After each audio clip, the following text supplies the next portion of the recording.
तो देखिए, भारत के रुख को देखने के लिए, उसका मूल्यांकन करने के लिए हमें थोड़ा-सा पहले जाना पड़ेगा।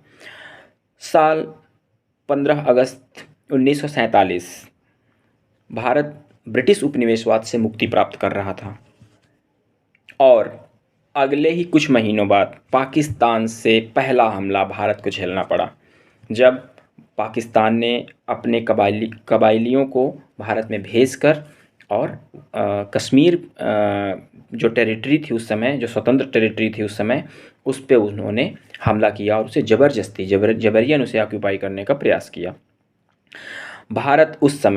भारत ने रिटेलिएट किया। किसी तरीके से भारत और कश्मीर का विलय हुआ। विलय पत्र पर हस्ताक्षर करने के बाद भारत की सेना वहाँ पे गई, उसने उन्हें वापस करना शुरू किया। लेकिन वहाँ पर एक मिस्टेक हुई कि हमारे प्रधानमंत्री श्री नेहरू जी चले गए यूनाइटेड नेशंस, और उस यूनाइटेड नेशंस का दंश आज तक हिंदुस्तान भुगत रहा है। उन्होंने यथास्थिति बरकरार कर दी, युद्ध विराम करवा दिया और आज तक उस हिस्से पे कबाइलियों के साथ पाकिस्तान का कब्जा है और वो हिस्सा पाकिस्तान के पास आज भी है। तो हमारे पास तो बड़े दंश हैं। अभी आगे चलते हैं। 1962 चाइना का इससे भी भयानक हमला। हमारा उद्देश्य तो पंचशील का था। हिंदुस्तान ने तो पंचशील की बात की, उसने नॉन अलाइनमेंट मूवमेंट की बात की। भारत को इस बात का डर था कि कहीं ऐसा ना हो कि हम फिर से कहीं उपनिवेशवादी देशों का शिकार बन जाएं, कॉलोनियलिज्म का फिर से शिकार न बन जाएं। इसलिए उन्होंने ऐसे देशों को जो उस समय आज़ाद हुए थे उनके साथ एक कोलैबोरेशन किया। मिस्र के Marshal Tito, Abdul Gamal Nasser, मिस्र के Nasser, Marshal Tito, Sukarno and Bharat के जवाहरलाल नेहरू, इन सभी देशों के जो प्रतिनिधि थे उन सब के साथ मिलकर भारत ने एक नैम नॉन अलाइनमेंट मूवमेंट बनाने का प्रयास किया और इसका पहला सम्मेलन बेलग्रेड में 1961 में हुआ। उसके बाद ये प्रक्रिया आगे चल निकली, लेकिन भारत को पहला धक्का वहीं पर लग गया जब चाइना ने अपना एग्रेसिव रुख दिखाते हुए भारत पे फिर से हमला बोला। कुल मिलाकर भी 47 में आज़ादी मिली थी और 62 में हमें दूसरा वॉर फिर से झेलना पड़ा। अब इस दूसरे वॉर में भारत बुरी तरह से हारा, क्योंकि उसने तो सेना की तरफ ध्यान ही नहीं दिया था। उसके लिए तो ये था कि हम पंचशील का सिद्धांत, जिसे चाइना भी मान रहा था, उसने भी स्वीकार किया था। 61 में उसने स्वीकार किया और 62 में उसने हमला किया धोखे से। हमारा बहुत सारा इलाका अक्साई चीन उसके कब्जे में चला गया। हिंदुस्तान की आत्मा पे हमला था वो। हिंदुस्तान के पहले प्रधानमंत्री इस हमले से कभी उबर नहीं सके। 3 साल 62 के बाद 65 में पाकिस्तान का फिर से ज़ोरदार हमला। और हमला किस बात पर? अमेरिका द्वारा प्रोवाइड कराए गए अच्छे खासे हथियारों के दम पर। बट तब तक हिंदुस्तान जागरूक हो चुका था और उन्होंने भी बेहतर रिटेलिएशन किया और पाकिस्तानियों को मार के भगाया। लेकिन भारत यहाँ से सीख चुका था कि सिर्फ पंचशील हमले ही दे सकता है, सुरक्षा नहीं दे सकता। और उसके बाद हिंदुस्तान उस जगह से आगे बढ़ना शुरू हुआ। 1971 जब बांग्लादेश में पाकिस्तानियों का भीषण रक्तपात हो रहा था और उन्हें सताया जा रहा था, तब हिंदुस्तान ने आगे बढ़कर बांग्लादेशियों की रक्षा के लिए आगे बढ़कर हमला किया पाकिस्तान पर। हालांकि हमला पाकिस्तान ने ही शुरू किया, लेकिन इंडिया पूरी तरह से तैयार बैठा था कि आप आइए, हम रेडी हैं। उसके बाद क्या होता है कि युद्ध फाइनल हुआ।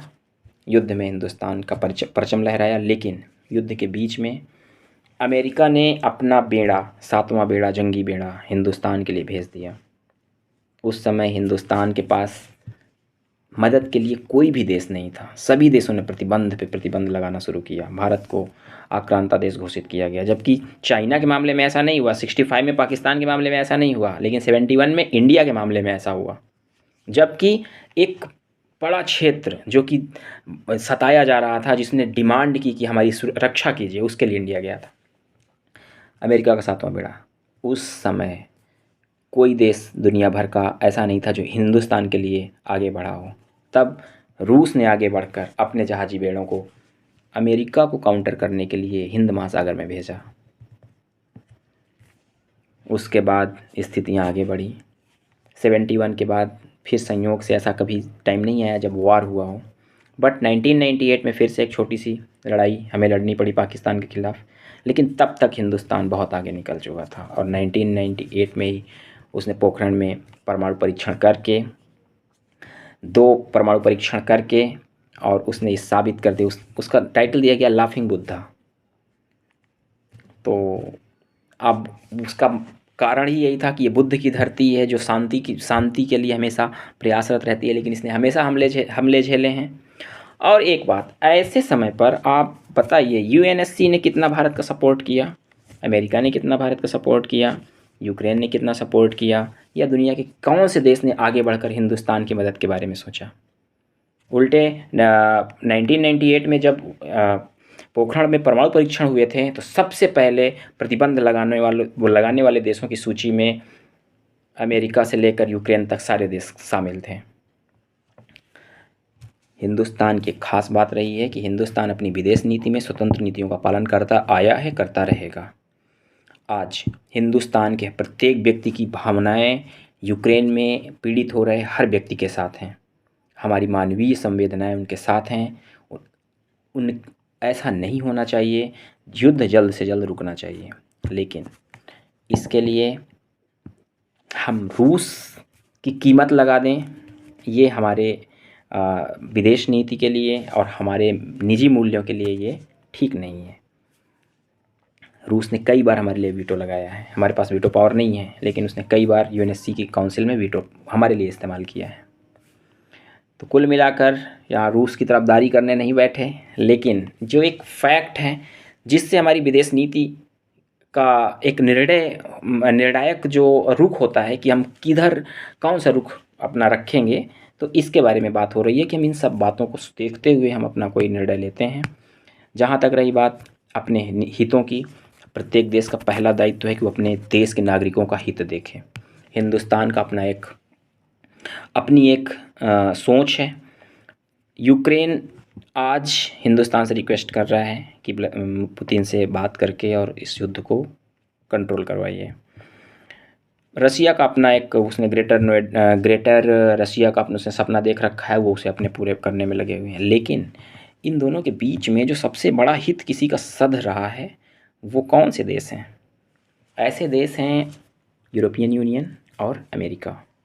देखिए 2 बातें हैं, रूस पे जितने प्रतिबंध लगेंगे इससे किसे फ़ायदा है? सिर्फ अमेरिका को फ़ायदा है और बाकी देशों को जो भी उसके एलाए हैं, क्योंकि रूस का कमज़ोर होना उसके फेवर में है।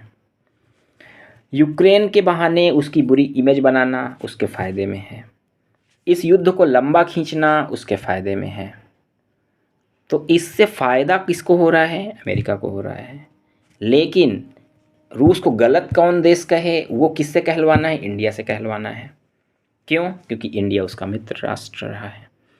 इंडिया क्यों ना मित्र राष्ट्र है, हर उस मौके पर रूस ने उसको मदद की। जब हिंदुस्तान में इंडस्ट्रियल हमारी जो सेकेंड पॉलिसी थी, द्वितीय पंचवर्षीय योजना जिसे बोलते हैं, 1956 में, उस समय हमारे पास जब हम इंडस्ट्री को प्रमोट करने के लिए महालनोबिस मॉडल पे हम बात कर रहे थे, उस टाइम पर हमारे पास इंडस्ट्री सेटअप करने के लिए देश अमेरिका ने मना कर दिया। तब रूस ने हमारे यहाँ भिलाई पावर प्लांट पे अपना योगदान दिया। तो अब जब इतने योगदान हो हमारे किसी देश के हमारे ऊपर, तो फिर उस देश, और सबसे खास बात मानवता के आधार पर भी हम अगर आकलन करें तो आज की सबसे बड़ी ज़रूरत हिंदुस्तान की क्या है? उसके नागरिकों की रक्षा होना। हिंदुस्तान कभी भी किसी देश के लिए गलत नहीं सोचता, ना करता है, लेकिन उसकी पहली प्रायोरिटी है कि उसके नागरिकों की रक्षा होनी चाहिए, उसके देश के हित पहले हैं। हमारा सबसे बड़ा शत्रु कौन है आज के टाइम पर? अगर हम विदेश नीति को स्वतंत्र रूप से देखते हैं, जानते हैं, तो हमारा सबसे बड़ा शत्रु कौन है? हमें पाकिस्तान से ज़्यादा भी बिल्कुल भी फिक्र नहीं उसकी, हमें चाइना से फिक्र है। चाइना की जिस तरह की सब विस्तारवादी नीतियां हैं, हमें उससे सीधा सीधा डर है। लेकिन आज जब यूक्रेन को ज़रूरत पड़ रही है नेटो की, जब ज़रूरत पड़ रही है अमेरिका की, तो अमेरिका की स्टेटमेंट क्या है कि हमारी जिम्मेदारी सिर्फ नेटो देशों तक है, यूएन का कुछ अता पता नहीं है, अमेरिका और बाकी कंट्रीज़ का कुछ अता पता नहीं है, सिर्फ वो चाह रहे हैं रूस कमज़ोर हो। इसी तरह जिस दिन भारत और चाइना की लड़ाई होगी, उस दिन ना कहीं यूएन दिखाई पड़ेगा, ना कहीं यूरोपियन यूनियन दिखाई पड़ेगा, ना कहीं अमेरिका दिखाई पड़ेगा। उस दिन वो बस एक ही लॉजिक लगाएंगे, हम चाइना पे सैंक्शन लगा रहे हैं, लड़ाई आप खुद लड़िए। तो जब लड़ाई खुद से ही लड़नी है तो फिर बस अपने अपने हित अपनी जगह हैं। हाँ, जहाँ तक रही मानवीय मदद की बात, यूक्रेन के साथ संपूर्ण भारतीयों की संवेदनाएं हैं। युद्ध कहीं से भी ठीक नहीं है, बिल्कुल उसकी भर्त्सना की जानी चाहिए। युद्ध जितना जल्दी रुक सके उसे रोका जाना चाहिए, लेकिन इसके लिए सिर्फ एक देश पर दबाव बनाना कि हिंदुस्तान रूस की आलोचना करे, हिंदुस्तान रूस को रोके और हिंदुस्तान ही आगे बढ़कर यूएनएससी में रूस के खिलाफ़ मतदान करे, तो ये कहीं से भी ठीक नहीं है। हिंदुस्तान अपने रुख पर बिल्कुल सही है और उसे वैसा ही करना चाहिए जो उसके देश के हित में हो, क्योंकि हमें पता है कि अगर आज हिंदुस्तान पे कोई संकट होगा तो सबसे पहले अगर किसी का हाथ उठेगा तो वो रूस का ही होगा। हालांकि आज हमारे पास मित्रों की कमी नहीं है, आज हमारे पास मित्र हैं, उन्हें पता है, लेकिन वो मित्र कैसे हैं? वो तब के मित्र हैं जब हिंदुस्तान आज बेहतर ग्रो कर रहा है, जब हिंदुस्तान के पास बेहतर मैन पावर है, जब हिंदुस्तान के पास बेहतर मेड इन इंडिया जैसा प्लेटफॉर्म है, जब हिंदुस्तान दुनिया में एक बेहतर प्रगति कर रहा है। उसने अपनी रक्षा व्यवस्था को मजबूत किया है, अपनी सेना मेंटेन की है, उस स्पेस पे वो आज तिरंगे झंडे को गाड़ रहा है, रोज़ नए कीर्तिमान स्थापित कर रहा है। तब ऐसे हिंदुस्तान की ज़रूरत के समय जब आपका अच्छा वक्त चल रहा हो तो आपके पास तो लोगों की कमी नहीं होती ना। यहीं पे बात आती है कि उस मित्र को कभी नहीं भूलना चाहिए जो आपके मुश्किल समय पे आपके साथ खड़ा रहा हो। हिंदुस्तान का पूरा फर्ज है, रूस के साथ खुलकर सपोर्ट तो हम नहीं कर सकते क्योंकि वो गलत है। हम इन्वेजन का विरोध करते हैं, हम लोकतांत्रिक देश हैं और किसी भी तरीके के अतिक्रमण का हम विरोध करते हैं, ये हमारी वो स्पष्ट पॉलिसी है। लेकिन जहाँ तक रही बात उसकी कीमत हमें रूस के रूप में अगर चुकानी पड़े तो रूस का हम पूरी तरह से विरोध नहीं कर सकते हैं। हाँ, यूक्रेन के लिए हमारी संवेदनाएं बराबर हैं और यूक्रेन ये युद्ध रुकना चाहिए, इसके लिए हम भी प्रतिबद्ध हैं। अब युद्ध की बात जहाँ तक रही, रूस कभी ये नहीं चाह रहा था कि ये युद्ध लंबा खींचे, रूस कभी ये नहीं चाह रहा था कि वहाँ पे नागरिकों की क्षति हो। रूस सिर्फ ये चाह रहा था कि यूक्रेन नेटो का सदस्य ना बने, लेकिन अंत में काम वही हो रहा है। सारे नेटो कंट्रीज़ ने इस बात का आपस में बातचीत कर ली है, बीड़ा उठा लिया है कि हमें सब हथियार सप्लाई करने हैं यूक्रेन को के लिए और इस युद्ध को लंबा खींचना है। रसिया की इकोनॉमी को बर्बाद करना है, रसिया पे सैंक्शंस लगाने हैं जो कि वो लगा रहे हैं। एक तरह से वो अपने मकसद पर कामयाब हो रहे हैं। इसमें सिर्फ और सिर्फ नुकसान उठा रहा है कोई देश, तो उठा रहा है यूक्रेन। यूक्रेन के लोग मारे जा रहे हैं, लेकिन यूक्रेन के प्रधानमंत्री का ईगो इतना ज़्यादा बढ़ चुका है कि वो बात करना तो चाह रहा है लेकिन अपनी शर्तों पर, जबकि ऑन द स्पॉट उन्हें इस बात को बोलना चाहिए कि हम नेटो का सदस्य, अगर कोई देश इतना अपनी सुरक्षा को लेकर परेशान है तो उसकी जिम्मेदारियों को भी, उसकी बातों को भी तो हमें एक बार सोचना समझना चाहिए कि बस हम अपनी जिद पर कायम हैं और दूसरे को हम बुरा बनाएंगे कि तुम हमला रोक दो। तो ये हर तरीके से जब सोचा जाए तो फिर ये ठीक नहीं है। तो इस तरह से और प्रतिरोध इस तरह से हो रहा है कि अब उन्होंने पुलों को तोड़ा है ताकि टैंक जितने भी वहाँ के टैंक्स हैं वो अंदर न एंट्री कर सकें। तो ऐसे में क्या होगा, वो मिसाइल अटैक करेंगे, वहाँ पे क्षति ज़्यादा होगी। तो मुश्किलात तो हैं और अगर इसमें बाकी देश शामिल हो रहे हैं तो ये मुश्किल और भी बढ़ती चली जाएंगी। उम्मीद है कि अगले 48 घंटों में या 24 घंटे के भीतर ये स्थिति जो भी है ये नॉर्मल हो जाए। हालांकि उम्मीद इस बात की है कि रूस इस युद्ध को बहुत जल्द ख़त्म करना चाहता है। वो अगले 24 आवर में जो कुछ भी करना चाहता है करने के बाद वो युद्ध विराम की घोषणा कर देगा। उम्मीद है कि जल्दी ये सारी चीज़ें ठीक हो जाएं और दुनिया एक बार फिर से शांति की तरफ बढ़े। और आज वोटिंग का भी अब दिन है, तो आप सभी से इस बात की रिक्वेस्ट है कि आज वोट ज़रूर डालें। जो भी पार्टी आपको ठीक लगती हो उसके लिए वोट करें। जहां आपको लगता है ये एक दिन आपके मताधिकार का है, इसका उपयोग ज़रूर करें। और जो भी आपको बेहतर कैंडिडेट, जो पार्टी आपको बेहतर लग रही हो, जिसका आप काम के आकलन के आधार पर इस 5 साल, उसके पीछे के 5 साल और भी पीछे के 5 सालों को देखते हुए जिस तरीके से भी आपको ठीक लगे उस हिसाब से आप वोटिंग करें। धन्यवाद। Best of luck.